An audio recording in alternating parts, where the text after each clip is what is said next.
Muy buenas a todos. Un nuevo programa en Auner TV. Hoy tenemos a Saúl Sánchez, nutricionista. Muy buenos días.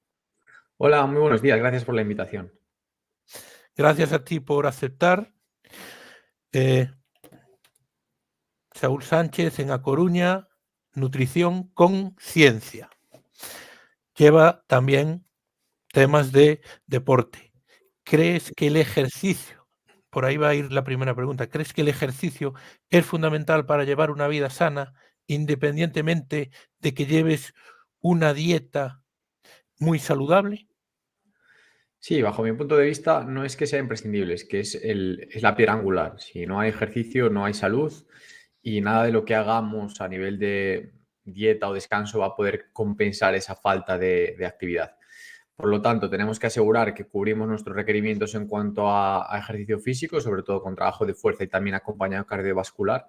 Y luego a partir de ahí sí que podemos plantear la alimentación para lograr, primero, adaptarnos adecuadamente y recuperarnos bien tras las sesiones y que pues la cadena fisiológica engrane correctamente y por lo tanto conseguir beneficios y prevenir enfermedades, claro. Bueno, se habla de la dieta proinflamatoria. ¿Qué tiene esa dieta? Los epidemiólogos están hablando de la obesidad como una de las epidemias que está asolando al mundo. Muchas personas mueren por la obesidad. La dieta proinflamatoria, qué alimentos contiene que deben ser eliminados de una dieta saludable.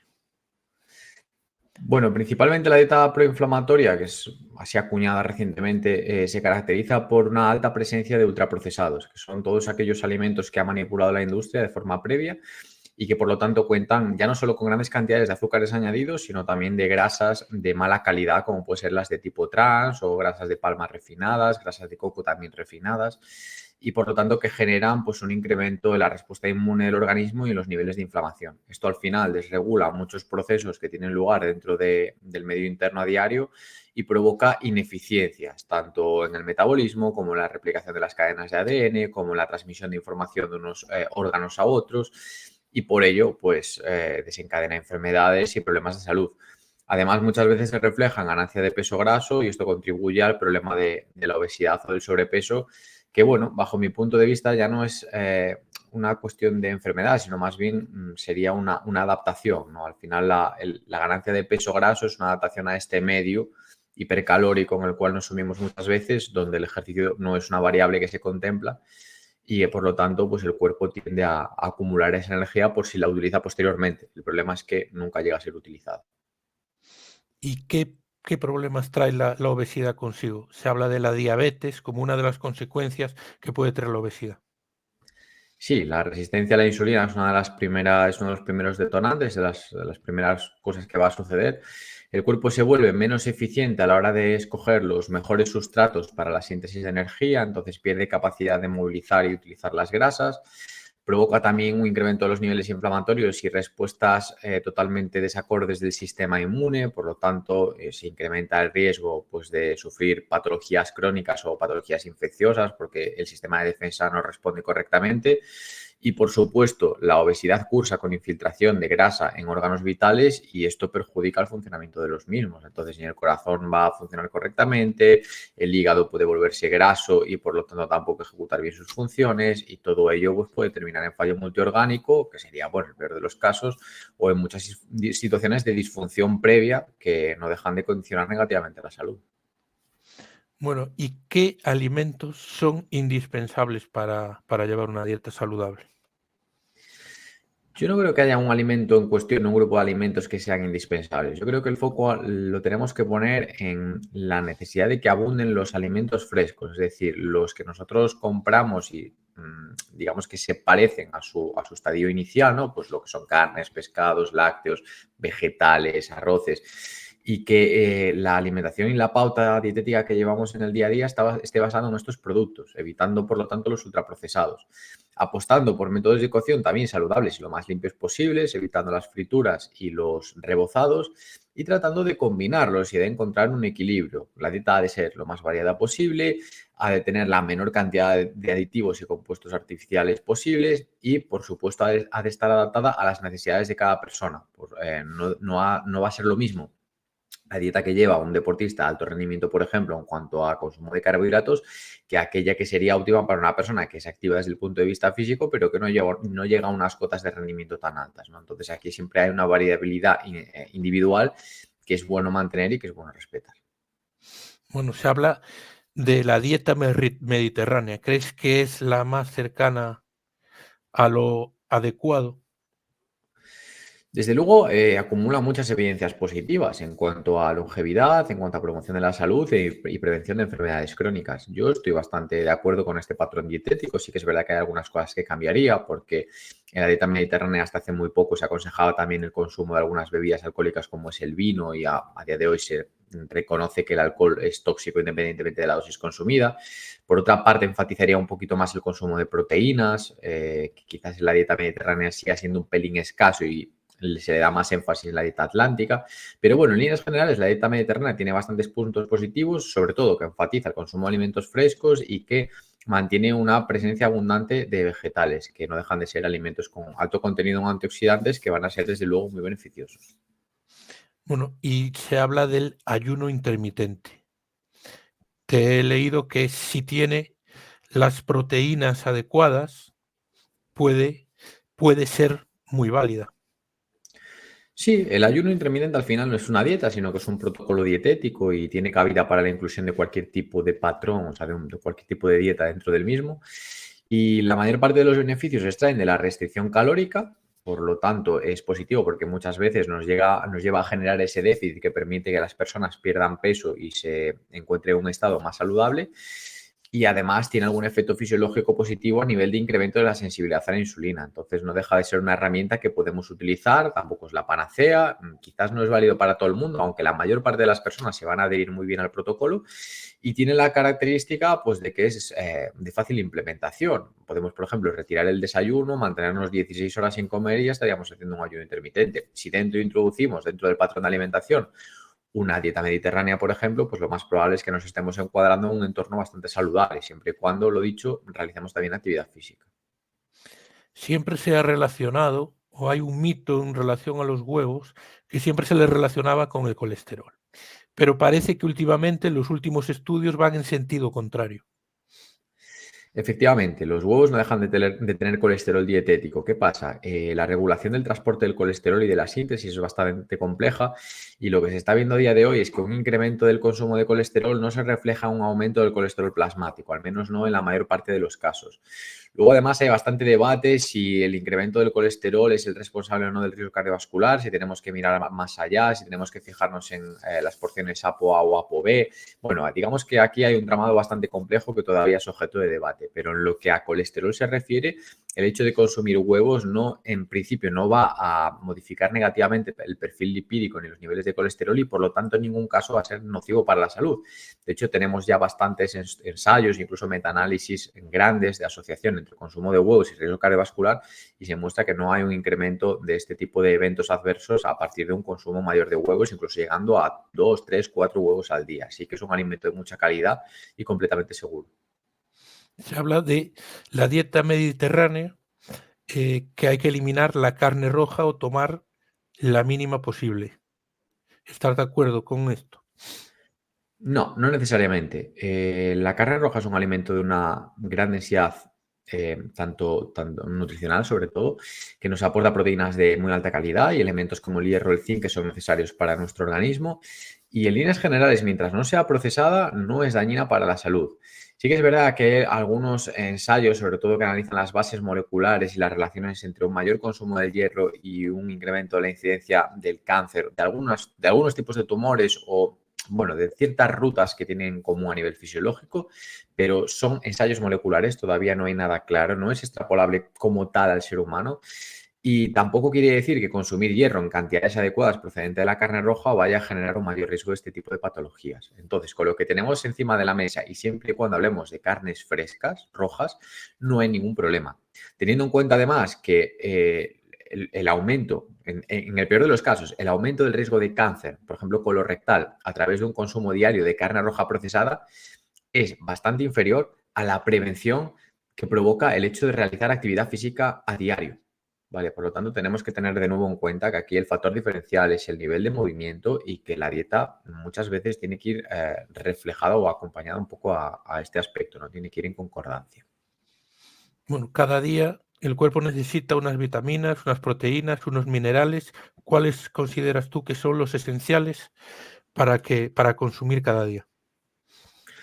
Bueno, aquí podríamos hablar de como esenciales de aquellos que el cuerpo no puede producir, ¿no? Pero como más determinante yo sobre todo pondría el foco en la vitamina D porque es deficitaria en la mayor parte de la población, básicamente por los hábitos de vida que tenemos de escasa exposición a la luz solar, ya que cada vez pasamos más tiempo en interiores y muchas veces la suplementación con la vitamina pues evita problemas derivados como pueden ser fallos en el sistema inmune, incrementos de los niveles de inflamación o incluso dolores musculares o una pérdida de rendimiento deportivo.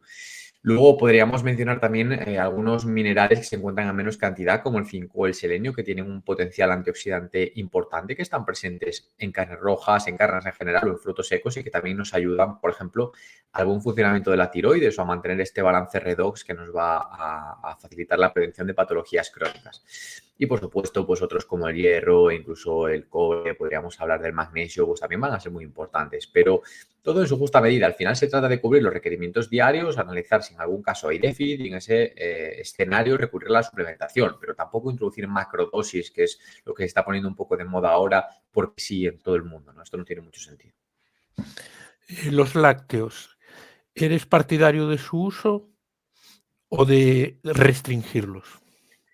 No, soy totalmente partidario del consumo de lácteos. También son alimentos de elevada densidad nutricional, sobre todo los fermentados se han asociado con una reducción de un gran número de patologías crónicas y complejas y son fundamentales para mantener el equilibrio y la salud en la microbiota, que está pues estrechamente relacionada con el buen funcionamiento de la fisiología del organismo. Así que, bajo mi punto de vista, son alimentos de una gran calidad y es importante consumirlos enteros para aprovechar tanto la grasa, que es positiva, como las vitaminas que dentro se contienen. Véase el caso de la vitamina D o de la vitamina A, que ya comentamos que la D puede ser muy deficitaria. Bueno, el ritmo circadiano, ¿qué elementos lo perturban? ¿Qué tenemos que evitar para que no se corte el ritmo circadiano? Sobre todo la exposición a la luz durante los periodos de oscuridad, es decir, cuando cae el sol, exponernos a la luz azul, a las pantallas de los móviles, a la televisión, a los dispositivos electrónicos hasta altas horas de la madrugada, desde luego es una de las peores acciones que podemos tomar porque inhibe la síntesis de melatonina, ¿vale? En la glándula pineal y esto altera el ritmo circadiano y la producción pulsátil de muchas hormonas que tienen lugar a lo largo de la noche o a las primeras horas de la mañana. Y al final esto desencadena una serie de cascadas nocivas, ¿vale? De señalización, pues que enturbian un poco la eficiencia de todos los procesos que tienen lugar en el organismo y pueden provocar desequilibrios, tanto a nivel inflamatorio como deficiencia del sistema inmune, como a nivel oxidativo. No deja después de reflejarse en una peor replicación de las cadenas de ADN y por lo tanto, pues en mayor senescencia celular, en problemas incluso a nivel mitocondrial, en pérdida de la sensibilidad a la insulina y por lo tanto también en mayor tendencia a acumulación de grasa visceral y subcutánea y a obesidad, por supuesto, con todo lo que hemos hablado que conlleva. ¿Y qué pautas alimentarias hay que seguir para tener un sueño reparador, un buen sueño? ¿Qué tenemos que evitar a última hora del día o qué alimentos hay que evitar para que el sueño sea el reparador, como el descanso adecuado que necesita el cuerpo humano por la noche? Vale, sobre todo yo aquí enfatizaría la necesidad de eliminar de la ecuación los alimentos ultraprocesados de nuevo, porque el consumo de grasas trans e inflamatorias pues, pueden perjudicar. Y sobre todo incrementar la presencia de todos aquellos alimentos con alto contenido en proteínas de alto valor biológico. ¿Por qué? Porque el aminoácido triptófano es uno de los más importantes porque interviene en la síntesis de melatonina y de serotonina, dos elementos clave para mantener un buen descanso y para que el sueño sea de calidad por la noche. Entonces, una ración de proteínas nos va a ayudar, alimentos frescos, por supuesto, también. Y luego puede ser positivo también consumir una cierta dosis de carbohidratos porque de esta manera se potencia la síntesis de insulina y a su vez se baja la de cortisol, que es la hormona del estrés. Nos va a mantener en un entorno de mayor relajación y va a facilitar un mayor descanso. Aunque es verdad que para garantizar con seguridad o en buen entorno, ¿no?, el consumo de carbohidratos durante la noche, lo ideal es hacer actividad física por el día para de esta manera pues también rellenar los depósitos de glucógeno y evitar su transformación y acumulación en depósitos de grasa. Ya yéndonos a la parte del ejercicio, una persona sedentaria que se presenta ante ti, ¿qué es lo que le recomiendas para empezar a hacer ejercicio? Lo mejor es trabajar la fuerza a nivel de sencillez y también de eficiencia. Entonces yo priorizaría movimientos básicos si la persona no está acostumbrada, sobre todo en máquinas, porque los movimientos van guiados y son fáciles de ejecutar. Y la idea es que poco a poco se vaya adaptando y consiga establecer los incrementos del peso de manera semanal. Pues que cada vez que vaya le ponga un poquito más de peso a la máquina para de esta manera generar nuevas adaptaciones y que poco a poco músculos y articulaciones se vayan acostumbrando a ese entorno del ejercicio. A partir de ahí, una vez que esté acostumbrado, ya podríamos saltar ejercicios un poquito más complejos que requieran estabilización, como pueden ser pesos libres, barras y mancuernas, que nos van a aportar beneficios extra a nivel estructural. Y un profesional, una persona que se dedica profesionalmente al deporte, o aunque sea amateur, entrena para competir, tiene una dieta específica, tiene que reforzar algún tipo de vitamina, de proteína. Sobre todo va a tener que asegurarse de que cubre el requerimiento proteico, porque esto es fundamental para recuperarse bien y para experimentar adaptaciones positivas. Y luego otro factor determinante va a ser el consumo de carbohidratos, porque si se queda por debajo de las necesidades puede experimentar una situación de fatiga por no rellenar bien los depósitos de glucógeno, incluso incrementándose el riesgo de lesión en algunos casos. Por supuesto, las grasas han de estar equilibradas, porque de lo contrario puede afectarse la síntesis de hormonas sexuales y esto generar cansancio y además verse alterado el nivel inflamatorio. Entonces también va a ser positivo. Y luego, en el caso de deportistas de élite, pues se puede acompañar con una correcta suplementación, que también es algo que en ciertos casos y cuando las bases están bien implantadas, pues puede ser algo que marque la diferencia. ¿Qué suplementación le recomiendas a una persona que acaba de hacer deporte, que acaba de empezar a hacer deporte y lleva una dieta saludable? Bueno, va a depender mucho del contexto. Primero habría que analizar si hay algún tipo de carencia y en ese caso se podría suplementar con el elemento carente en cuestión. En el caso de que esté todo correcto y haya comenzado a hacer deporte, sí que es verdad que la creatina es el suplemento que más sentido puede tener. Primero porque es el más estudiado y el que más evidencia se acumula. Y en segundo lugar porque le va a facilitar un poquito las progresiones en cuanto a intensidad y volumen en el entrenamiento de fuerza. Por lo tanto, favorecerá las adaptaciones y hará que los resultados lleguen un poco más rápido. Y en los profesionales, ¿qué suplementación hay que seguir? En los profesionales va a depender un poco de la disciplina, de cuáles son los esfuerzos predominantes. Si estamos hablando de un deporte de resistencia, de uno de carácter anaeróbico, si lo que determina es la resistencia o la tolerancia al lactato, dependiendo de los tipos de esfuerzo, pues podremos incluir creatina, que suele ser lo más frecuente, cafeína, podemos hablar de suplementación y de nutrición dentro de la propia competición. Nos podemos ir también a algunos elementos tampón como la betalanina o como el bicarbonato, este último no es que me guste demasiado, o a vasodilatadores, como puede ser el caso de los nitratos o de la citrulina malato, que funcionan bastante bien. Pero bueno, también depende un poco eso del objetivo, del tipo de atleta, del contexto del deporte que practique, o sea, son varias variables las que entran en juego aquí. Siempre hay lesiones o malas posturas que provocan lesiones o ejercicios que provocan lesiones. Hay alimentos para las lesiones articulares y alimentos que van mejor para las lesiones musculares. ¿Qué tipo de alimentos son o suplementos que se pueden tomar para aminorar o, o resolver ese problema físico? Digamos que no hay un alimento en cuestión que vaya a mejorar el desarrollo de una lesión o la prevención, pero sí que es verdad que, por ejemplo, mantener un correcto aporte proteico y de carbohidratos puede ser clave en la prevención, así como tener unos niveles, una concentración de vitamina D en el suero adecuada. Después, una vez que se ha producido el inconveniente, si hablamos de una lesión muscular, existen unos protocolos de mayor dosificación de vitamina C, omega 3 y proteínas que pueden tener bastante sentido para potenciar la recuperación. Incluso se habla también de incrementar la ingesta de leucina. Y cuando hablamos de problemas más relacionados con la estructura, como pueden ser articulares, tenemos ciertas evidencias conforme los péptidos de colágeno podrían suponer alguna ayuda extra. Interesante también complementar con omega 3 en estos casos. Pero bueno, aún así, cabe destacar que lo importante aquí también es que la dieta como tal pues esté bien equilibrada, basada en alimentos frescos y contenga un reparto de macronutrientes adecuado. En ambos casos puede ser positivo también enfatizar un entorno ligeramente hipercalórico para de esta manera facilitar la construcción de nuevo tejido y por lo tanto acelerar el proceso de recuperación. Vale. Siempre se habla de la alimentación para aspectos físicos, pero también o ciertos suplementos o tomar ciertos alimentos o no tomarlos pueden afectar en nuestra salud mental, como por ejemplo la depresión. ¿Qué recomendarías para ese caso? Bien, la depresión lo que se está viendo es que guarda una relación bastante estrecha, en primer lugar, con el perfil de la microbiota y en segundo lugar, con déficits de algunos nutrientes esenciales como pueden ser la vitamina D, como pueden ser el omega 3 o incluso el triptófano. Entonces, cubrir los requerimientos de todos estos elementos va a ser primordial. En cuanto a la microbiota, podemos mejorar su estado a través del consumo de alimentos fermentados de origen láctico, como pueden ser pues, los yogures o el kéfir. También podemos optar por la suplementación con probióticos, que es otra buena estrategia, y no podemos descuidar tampoco nunca el consumo de fibra. Y en el caso de los micronutrientes aislados, pues desde luego mantener un correcto ratio de omega 3, omega 6 va a ser desde luego positivo y determinante. Para ello, incrementar la ingesta de pescado azul pues sería una estrategia muy, muy buena. Y luego, para mantener una buena concentración de vitamina D, la exposición a la luz solar es lo más eficiente, la suplementación puede ser otra vía y en cuanto al triptófano, pues hablaríamos de una ingesta proteica adecuada. Te leí que el yodo es un mineral esencial para el cuerpo. Sí, efectivamente, al final es uno de esos elementos que necesitamos incluir a través de la dieta y que tiene un funcionamiento o una importancia clave en el funcionamiento del metabolismo y sobre todo de la glándula tiroides.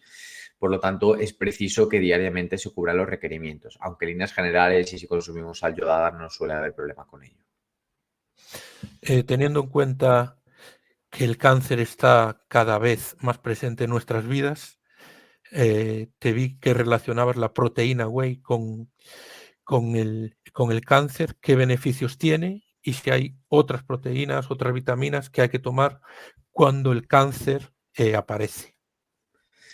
Bueno, el beneficio principal, tanto de la proteína whey, perdón, como de cualquier proteína en entornos relacionados con el cáncer, es que ayudan a reducir la caquexia, que es uno de los marcadores fundamentales del mal pronóstico, y por lo tanto, al final, reteniendo la masa muscular del organismo, ayudamos a controlar el balance inflamatorio oxidativo y, por lo tanto, a retener, entre comillas, el crecimiento tumoral. Entonces, puede ser una estrategia positiva para retrasar un poco el avance o para paliar los efectos secundarios también de la quimioterapia. Hemos de tener en cuenta que las proteínas ejercen un efecto antioxidante importante y que la quimioterapia o el uso de químicos farmacológicos pues, pueden ser prooxidantes en algunas situaciones y por lo tanto, pues digamos que se compensan ambos efectos y nos permiten llegar a una situación de equilibrio pues que va a ser de mayor comodidad para el paciente. Hablando de oxidación, te leí que hay una suplementación con hidrógeno que que previene la oxidación. Sí, esto es algo que se está viendo ahora, es un poco reciente, pero digamos que la suplementación con hidrógeno molecular a través de un tipo de agua modificada o a través de, bueno, cápsulas también podría ser, ayudaría a prevenir o a controlar la oxidación, sobre todo en entornos de ejercicio interválico de alta intensidad. Pero bueno, digamos que aquí faltan estudios en humanos para alcanzar qué dosis serían las adecuadas y para ver un poco cómo son los efectos y sobre todo lo que más preocupa, si esta ayuda externa para controlar el equilibrio oxidativo no afecta a las adaptaciones posteriores, como si sucede con el caso de la vitamina C o de la vitamina E. Bueno, pues Saúl, muchas gracias por estar con nosotros. Saúl Sánchez, en Coruña, Nutrición y Deporte. Muchas gracias, Saúl, por acompañarnos. Muchas gracias a vosotros. Un fuerte abrazo. Un abrazo, chao, chao.